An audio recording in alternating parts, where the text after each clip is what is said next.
It's perhaps an irony that one of the few Congress people in the United States to take artificial intelligence really seriously is also one of the oldest. And 84-year-old Bernie Sanders this week delivered this call to arms.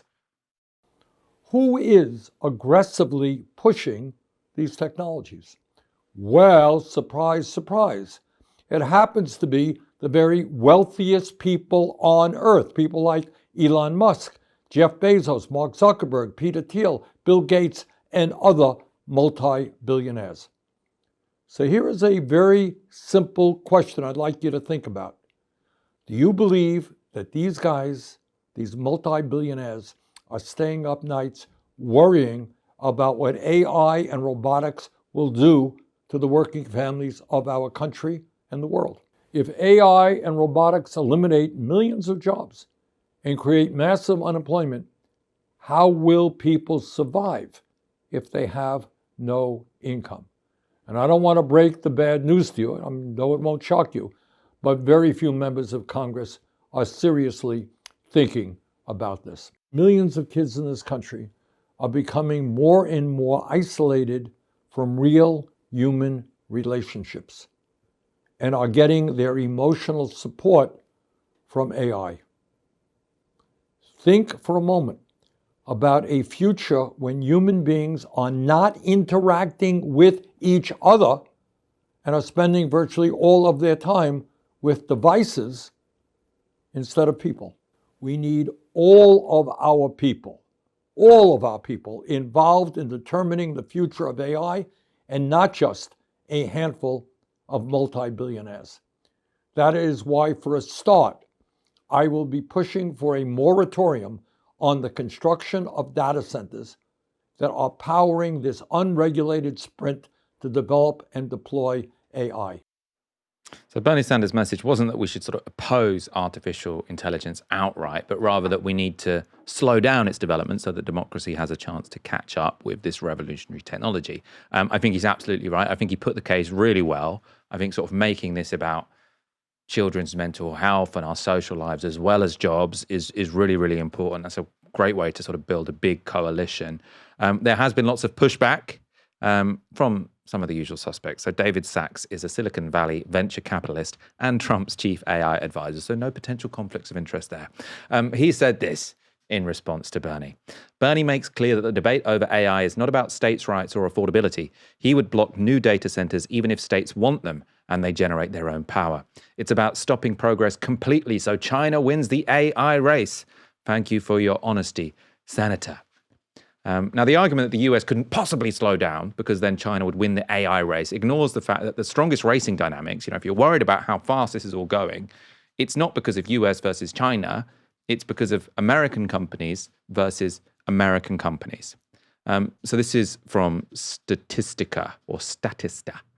So in 2025, Meta is projected to spend £72 billion, or $billion, on AI.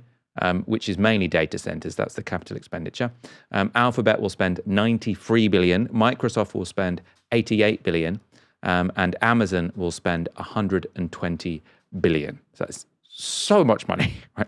Meanwhile, according to JP Morgan, the combined capital expenditure on AI by China's four largest tech firms, so that's ByteDance, Alibaba, Tencent, and Baidu, is forecast to be just below $50 billion. So sort of the four big Chinese AI firms are spending sort of half what a single American AI firm is spending. The total is sort of less than a sixth of the total amount being spent in the United States. So if there is a current risk from the speed of AI development is coming from the Americans, not the Chinese. So the idea we can't possibly slow down because then the Chinese would overtake us. You're the ones racing.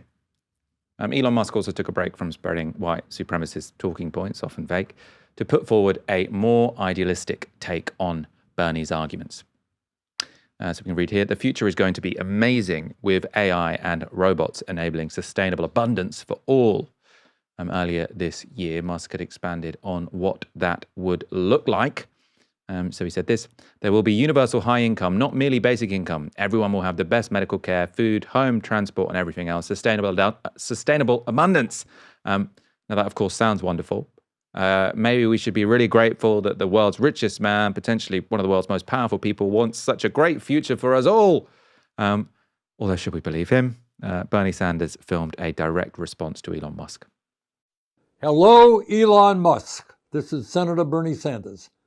I was delighted to hear that through the rapid advancement in artificial intelligence and robotics that you are funding, you will be bringing about utopia to the world.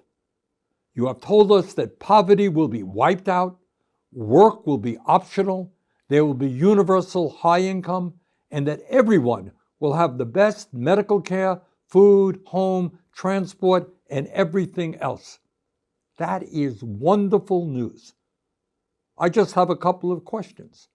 How will this utopia come about? If young people can't find the entry-level jobs that used to exist and they are unemployed without income, when are they going to get the free housing you talk about? If manufacturing workers lose their jobs because robots take their place, when are they going to get the free health care you promise? If a young nurse with kids loses her job, how is she going to get the food she needs to feed her family? I look forward to hearing about how you and your other oligarch friends are going to provide working people with a magnificent life that you promise. Because let's not forget, Donald Trump, the guy you got elected, is kicking 15 million people off their health care, doubling insurance premiums for more than 20 million, and is making massive cuts to nutrition assistance and education for kids across the country.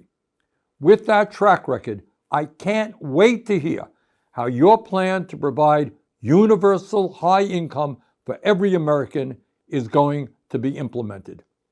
Have a nice day.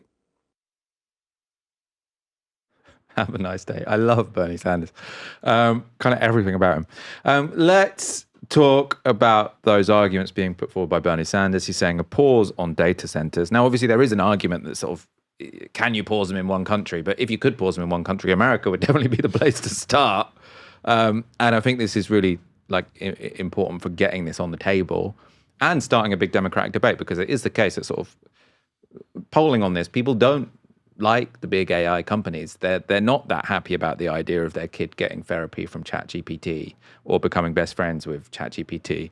And, I think some of the water stuff is a bit overblown, but the electricity from the data centers, that does seem to be an issue. I think it is actually how this will be used, though, which is a bigger deal than the resources it's using up in the making of it. And his argument to say, okay, Elon Musk, you say we're going to have UBI. Fabulous. Then why are you supporting the president who's actually cutting people's benefits? Because I don't trust you about the UBI thing in this distant, wonderful future if in the present what you're doing is cutting people's Medicare or supporting the guy who's cutting people's Medicare. Your take? I mean, there is actually, what's interesting is there's not necessarily a divergence ideologically between a small stater, which is clearly what Elon Musk is, in terms of his ideology. The whole Doge thing was just, we need to cut wasteful government spending. We believe people can spend their money better. That's the libertarian ideology that he purports to support. And of course, the original kind of progenitors of universal basic income were the Chicago Boys. It was Milton Friedman and their form of the negative income tax, essentially, was their position, right?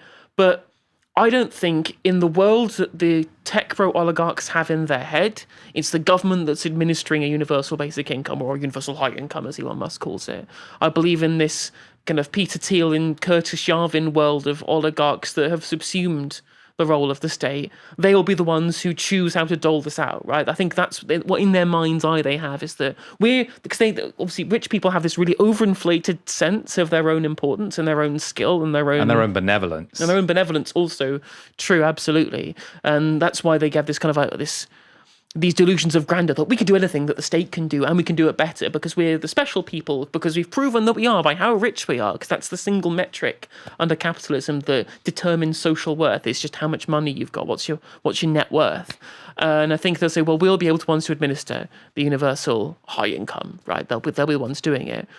And of course, as was pointed out by Bernie Sanders, well, first of all, I don't think anyone really trusts that that's something that would happen in the end. They would get to that point and go, actually, I kind of like having all this money. I kind of like having this. So I don't think that would happen. But broadly, Sanders is right, is that there is this, what we're seeing in the job market at the moment, we're seeing entry-level jobs being subsumed by AI. Young people getting into the workplace or trying to get into the workplace and finding that the jobs that they need to gain the experiences necessary for the jobs that don't get subsumed by AI, non-existent, it's not there.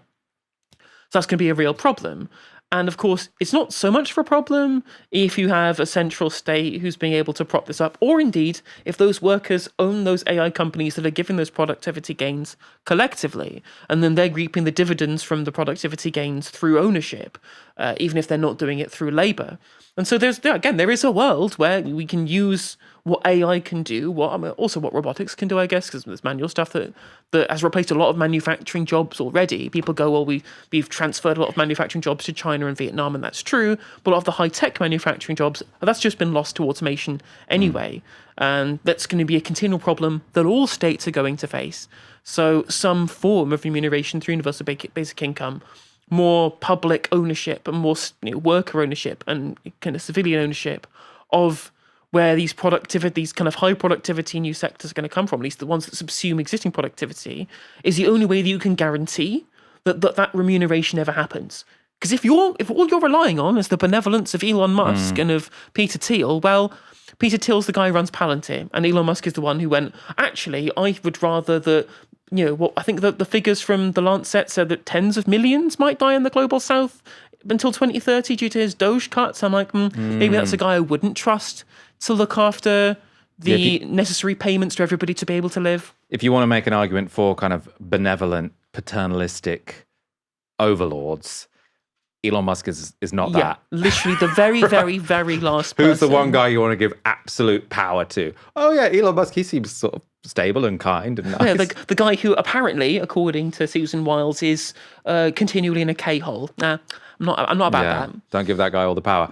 I mean, I think the important point that Bernie's making, or the really open one, the one that sort of keeps me up at night a bit, and I think we're going to be talking a lot about next year, is like democracy is recent.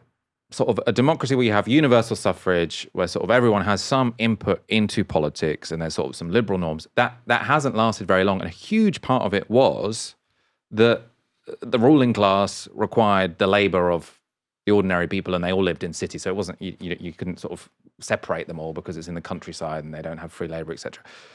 The idea that sort of democracy is just this thing that can work without that economic structure, when like rich people don't really need poor people at all, right? The idea that that's going to be a secure situation where we're going to have democracy and benevolent governance, I think is not clear at all.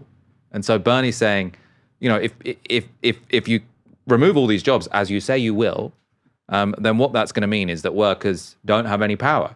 Now, maybe they're going to sort of benevolently hope that sort of these people at the top will still continue to respect democracy and will sort of allow it to be the case that they're voted out of some of the wealth that they've managed to accrue. But I'm not convinced that would be the case. Well, if you look at the Curtis Yarvin types, they dream of company towns. They dream of this revolution that they will be the leaders of, that will subsume the current existence or the current kind of paradigm that we have of what the state looks like, of what society looks like, what democracy looks like, of what public buy-in looks like.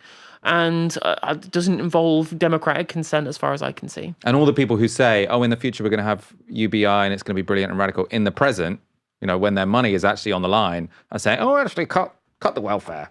Like I don't trust these people. I mean, we covered that guy who was someone who's kind of seen as this godfather of AI.